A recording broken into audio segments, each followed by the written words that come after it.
Hello guys, pag-usapan natin update tungkol dito sa Metro Manila Film Festival.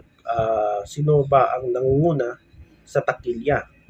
Ayon dito sa balita, hindi pa ito hindi pa ito official, unofficial pa ito at ito ay galing kay Showbiz Insider OG Diaz. Kay OG Diaz galing ito at hindi pa ito official, no? At wala pang ano dito, no, confirmation sa pamunuan ng MMFF, no, sa MMDA kung sino ba yung nanguna, no, dito sa Metro Manila Film Festival 2025. So ito yung unofficial box office performance in first 6 days. So ibig sabihin from December 25 to January 1, no? Tama ba, no? Ang nangunguna sa takilya ay ang Call Me Mother, kasunod dito ang Shake Rattle and Roll, no? So tignan niyo yung listahan diyan, no? So nangungunang Call Me Mother na umabot sila sa 186,395,000 ang estimated gross, no? Yung kita ng pelikula, yung, kung ilang milyon yung kinita nila. Ito ay galing sa mga binibili nating ticket, no? At yung mga pelikula na gusto natin, no? So umabot sa 8 pelikula ay umabot in first 6 days, guys, ay umabot sila sa 350 million, no? In first 6 days, umabot sila sa 350 million. So posible ito na umabot sa 500 million sa last day ng pag-showing ng pelikula sa MMFF. Pero imposible na rin na aabot ito sa 1 bilyon yung kita ng mga pelikula. Kita ng buong sa 8 pelikula ng Metro Manila Film Festival. Hindi kagaya nung last 2 years, no? 2023 at 2024. Halimbawa sa 2023, ang kita na umabot sa Metro Manila Film Festival, no, ay umabot na ng bilyon, no?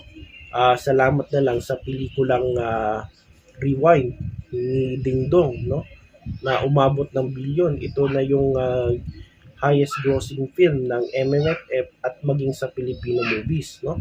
Itong pelikulang Rewind, umabot yun sa bilyon. Kaya malaki ang kinita noong 2023 at ngayon din noong 2024. So ngayon 2025 ay medyo bumaba yung kita ng MMFF. So bakit kaya? Dahil ba dahil ba walang time manood yung mga tao? Busy sa bakasyon? Or di kaya nagtitipid yung mga tao ngayon, no? Dahil sa kinakaharap ng Pilipinas ngayon, no? So ang dahilan siguro kung bakit bumaba yung kita ng pelikula sa MMFF this year. So una, sasabihin nyo na mahal yung ticket. So mahal talaga yung ticket, guys, no? Kahit yung 300 na ticket, hindi talaga afford yan, no?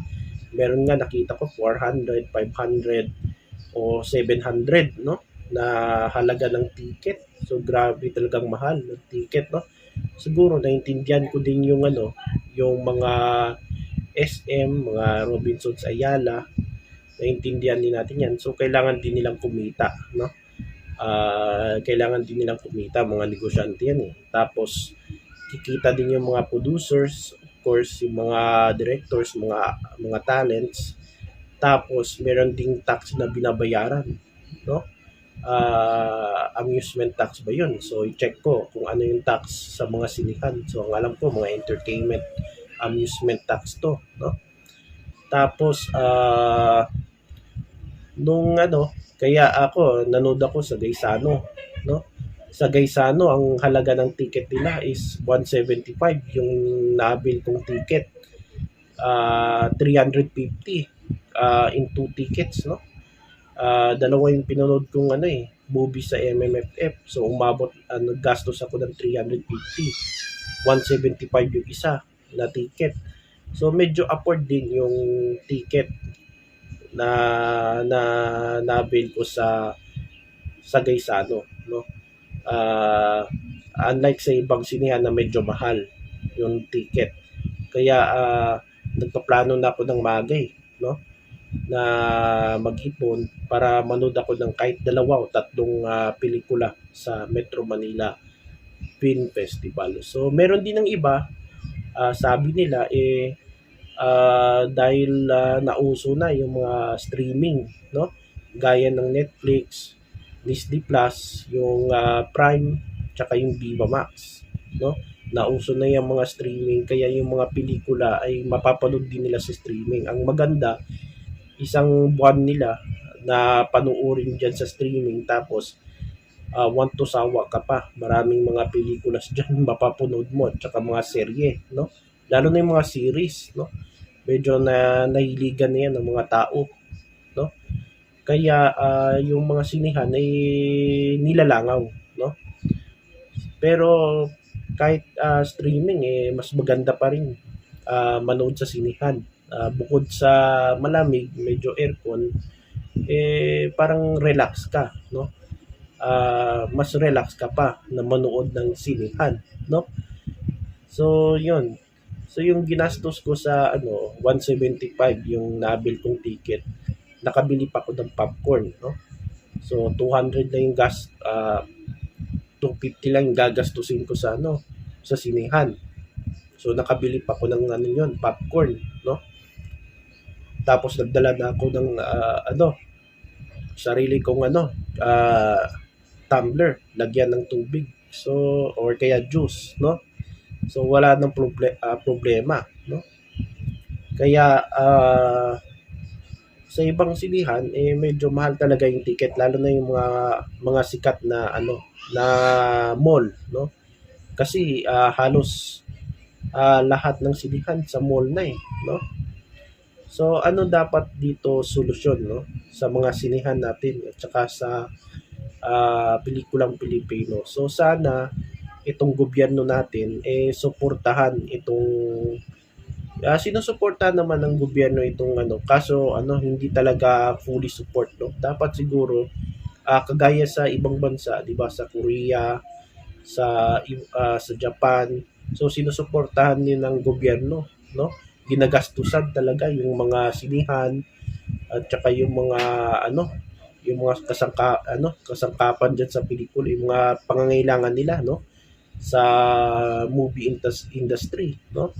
Dapat dito sa Pilipinas lalong suportahan ito ng gobyerno natin. Kahit yung tourism natin kailangan pwede rin nila i-promote itong mga pelikula natin, no. Para manood din yung mga taga-ibang bansa, no, ng pelikula natin, no.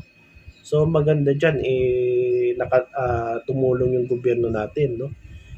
Tulungan yung mga LGUs na magtayo ng sinihan na medyo afford, no. Yung LGUs natin mag-invest para magtayo ng sinihan na talagang sa syudad o sa bayan makikita ng ganyan, no. Hindi sa mga mall na may-ari ng ng mga negosyante. Kasi ang karamihan sa mall nasa mall na, no? Ay karamihan ng mga sinihan nasa mall na. Dati nung mga unang panahon ay kahit saan lugar may mga sinihan. Ngayon nasa mall na, no? Halos lahat ng sinihan nasa mall na. Kaya mapapansin nyo medyo mahal yung ticket na binibili nyo dahil of course kumikita din yung mga negosyante. Kung sa pa yan, kung magtayo yung gobyerno natin ng mga sinihan sa buong Pilipinas, medyo ma-afford kayo, no? At talagang pangmasa yung bibilihan nyo na ticket, ang pupuntahan yung sinihan, no? Tapos bukod sa movie, suportahan din yung ating mga no, mga producers, directors, no, yung mga ginagawa nila, yung mga artista. Tapos yung teatro natin, kailangan din pahalagaan 'yan, no? Sa ngayon wala na no. Kaya yung mga artista natin pinapasok na lang yung politika kasi sa politika eh malaki ang kitaan doon at pwede pa silang mangurakot, no? Kaysa dyan sa TV o sa movie na wala halos mga project. Kahit sa teatro nga na pwede nilang puntahan, wala talaga, no? Parang walang-wala na. Hindi na pinahalagaan, no? Kaya napupunta na lang sila sa politika kasi malaking kitaan doon. Kaya nakikita nyo sa TV, no? May mga artista politiko na nasangkot, no? Sa anomalous na flood control project at posible pa makasuhan at makulong kung sakaling napatunayang nagkasala sila, no? So nakakalungkot din sa movie and TV industry, no? Talagang sana nga gaya ng sinabi ko, suportahan ng gobyerno itong pelikulang Pilipino at talagang i-promote ito, no? Para makilala sa buong mundo. At yan yung ating reaction, no? So sa ngayon ay 350 million ang kinita ng Metro Manila Film Festival. So unofficial pa ito, hindi pa ito official. So in the first 6 days, no? Kung saan nangunguna yung Call Me Mother na merong 186 billion na estimated gross. So halos kalahati ng 350 million. So majority ang pinakamaraming kinita ang Call Me Mother ni Vice Ganda. So yan ang ating update dito sa Metro Manila Film Festival.